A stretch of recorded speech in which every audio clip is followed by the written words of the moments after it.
Gold in San Francisco. I know, I live there, on the tower.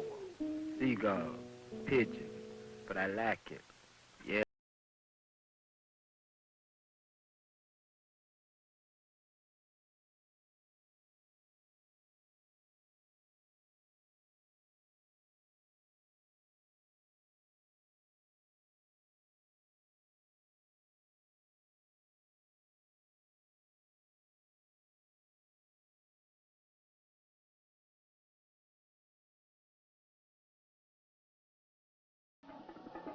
The mole, you can always tell flat feet. Ace on every corner. Don't look too hard, fellas. They got guns. You got 1,000 fellas. The king. Pin this tough sheen. It's the bosses. Because it's borrowed from some honor at night. You can always tell that's the lonely ones. Betcha. Some parts of mission. Could always tell. 1,000 on every corner. If hair was a crime, they'd be right on death row with Chessman. Look out, old man. Look out, old man. Mike is on the scene. Hat first. Light up, fellas. Didn't cost me anything. 5 fingers and a quick getaway. Some store suffers. Beat your boogie. Yeah. Everybody's on the scene.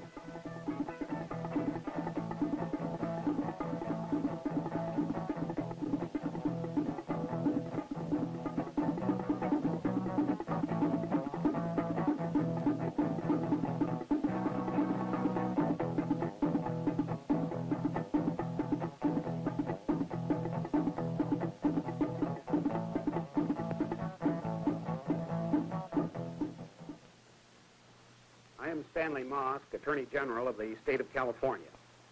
There is no one cause for juvenile delinquency, and therefore there is no one cure for juvenile delinquency. The elements that go to make up a fine young person in our society are generally threefold. First, loving parents. Secondly, intelligent teachers. And thirdly, a wholesome environment in which to grow up. But all too many of our young people today lack one, two, or even all three of these elements. And therefore, we have what we call juvenile delinquency. The community then has an obligation to provide those missing elements. When I speak of the community, I mean society generally, officially, and also private organizations which work in this field. Any private organization that gives to youngsters the opportunity to do something useful and constructive gives them a chance then of belonging, of participating, of winning the approval and approbation of their elders and of their contemporaries. Any such organization in our society today is doing a most useful and constructive thing, both for the young people and for the community in which they live.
Well, back to the old plantation. Shucking and jiving. Ain't that sweet? We'll show you how it's done. Always. Ain't that cold? We'll give you a little sample.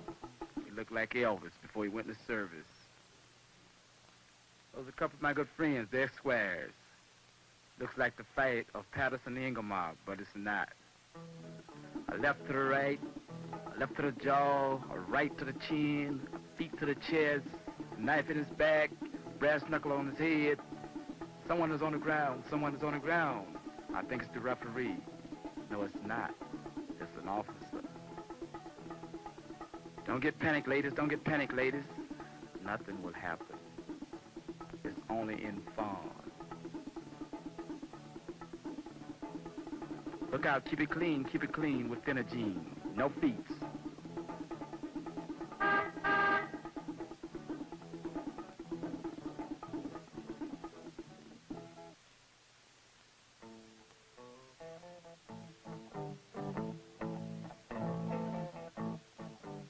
What? No job? Well, don't worry. I know what they'll tell you. You're too young. You're inexperienced. You're not in the union. We can't bond you. You've been in trouble. You're not a graduate. We can't use you. But don't worry. Don't worry. Old lady will lose her Christmas money. Purse will be snatched. Some old man will be knocked down. And everybody will wonder why.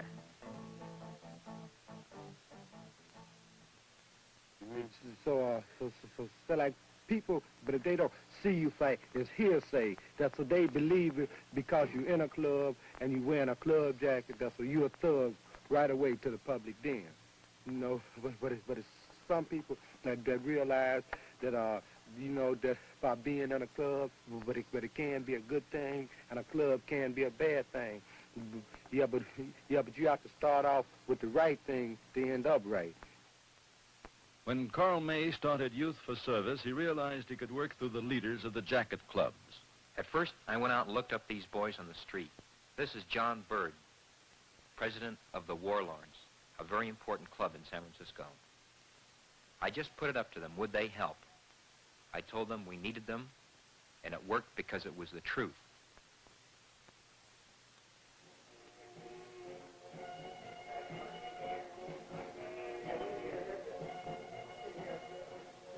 Hello, gentlemen. I'm Carl May. I'm with the organization. You ever heard of Youth for Service? You know, this is the organization with all the clubs in it, you know, the Warlords and the Sheiks and the Turbans and the Timers and the Aces and the Ravens. Oh, is this the council that has all the clubs all together? Yeah, that's it. We'd like to have you guys in. And one of the reasons that we started the council and started Youth for Service is to help out people, old people, sick people, handicapped people. Go in there and do painting jobs for them or carpenter work and clean up their places when they need help. And we've got a family now that needs some help, and we want to go there next week, next Saturday. So what do you say? Yeah, what are we doing this Saturday? Will you guys go? Huh? Where's it at? Oh, it's over on Trayal Hill. How are you going to get over? How are we going to get over? Well, I'll tell you, we'll pick you up in the morning.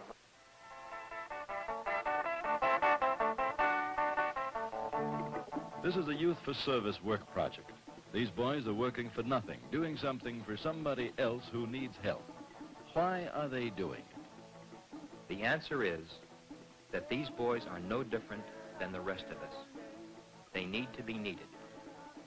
They may have had less chance than most of us to relate constructively to the community. They need the opportunity to work for status and recognition. In Youth for Service, we take them as they come. We do not judge them for anything they may have done or failed to do in the past. We do not excommunicate them if they fail to live up to our standards of work or conduct. What we do is accept them as individuals and put them to work. We ask them for help. And who can resist that?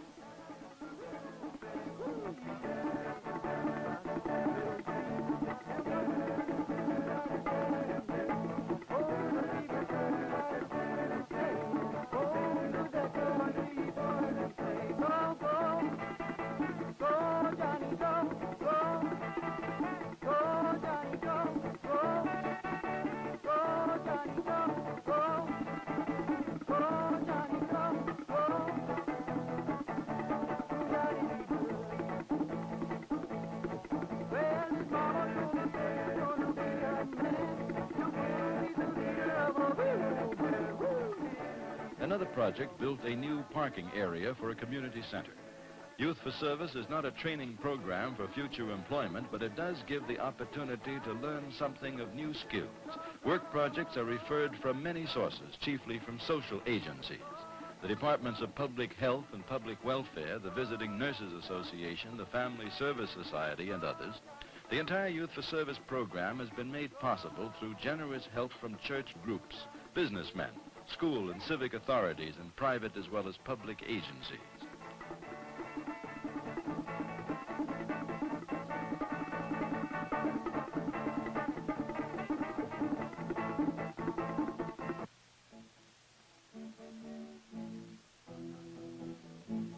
The boys of Youth for Service have helped many elderly and handicapped people with home chores and repairs they cannot manage themselves. When this project started, I figured that if what I believed is true, then people who have known bitterness and despair and frustration will have every bit as much human understanding as the most enlightened people, the supposedly enlightened people that there were around.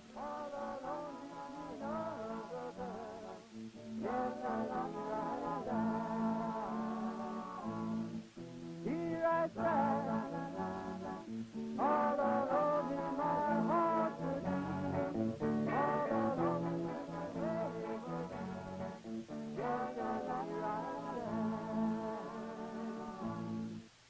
Many Spanish-speaking people live here in Alviso, near San Jose. A Youth for Service project helped finish a classroom in the church to be used for English classes. Sure, the boys mess up on a lot of things when they're on their own, but they get something done, and what they do is their achievement. They can learn from it and be proud of it. Adult control or adult guidance really means the imposition of authority, and that would kill the whole idea. The boys know that this is their program and that it's in their hands, not ours. They respond to that. You know, you can ask a person to do something and you'll see a difference in the work. Because if you ask me to do it, I'll do a better job. I'll do anything if somebody asks me. But if you say, do this, do that, if you don't do it, well, you better do it, well, I just won't do it. And I want to see what somebody's going to do if I don't do it.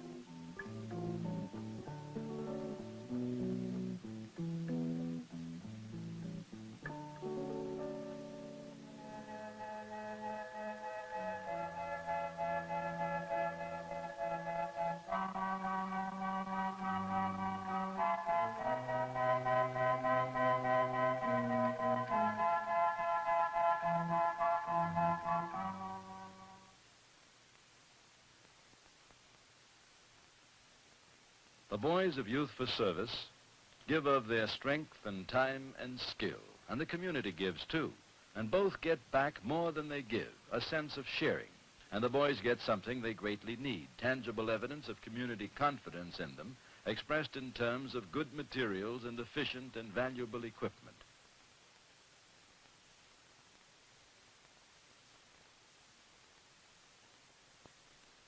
And a good lunch on the job is a pretty well understood form of moral support also. The word is recognition. The boys of Youth for Service work hard without pay. Most of them have very little themselves, yet they volunteer repeatedly to help other people in need. Recognition and community support become very important to maintain morale. A little publicity for work well done is small payment by the community for services generously given. A party was organized to celebrate the first 100 work projects completed. In spite of some initial opposition concerning law and order, the party did go off quite smoothly after all, enjoyed by several hundred youth for service participants and their dates. My darling, can't you hide? Only one slight mishap was reported. A policeman somehow lost his badge.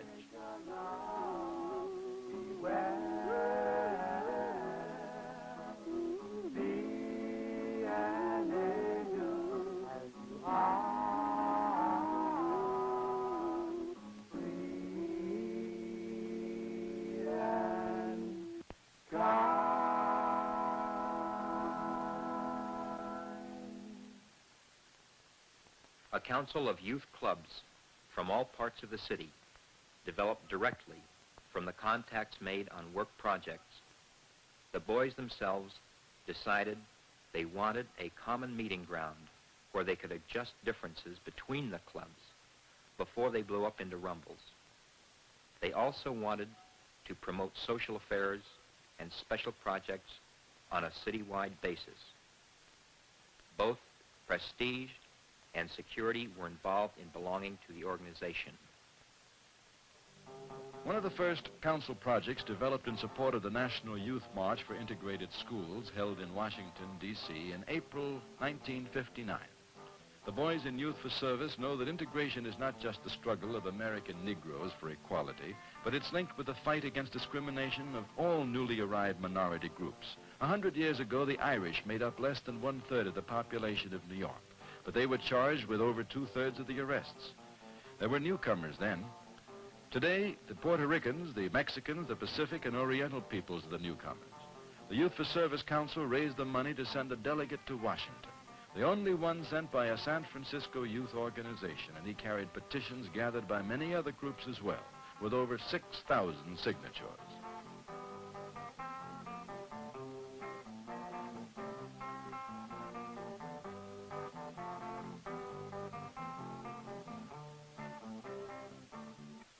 And still in America, some people are treated like newcomers in their own native country. We call them Indians. This is the Laytonville Rancheria of the Pomo Indian tribe in the Redwood Forests, 100 miles north of San Francisco. One of the largest Youth for Service projects was the building of a bridge across a river bed on this reservation to give the Indians access to a large section of their land previously cut off during the rainy season.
A lot of people get confused about this Youth for Service thing.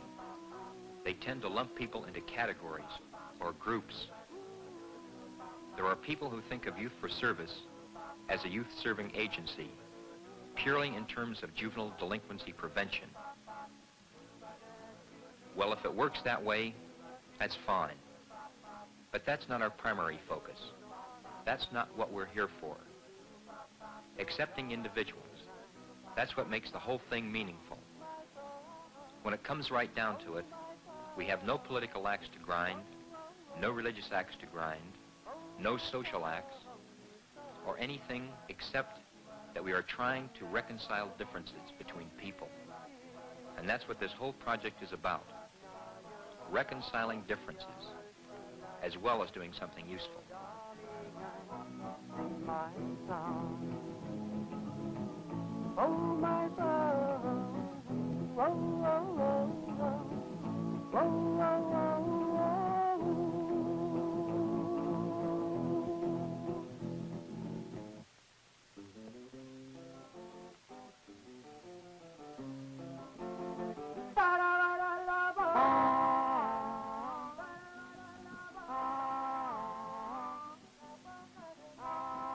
We have a choice in dealing with these boys of continuing the old community policy of suspicion, surveillance, rejection, and with the usual results.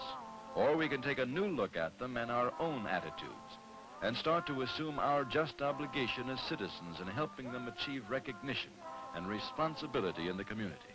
Youth for Service offers one way to work toward this end.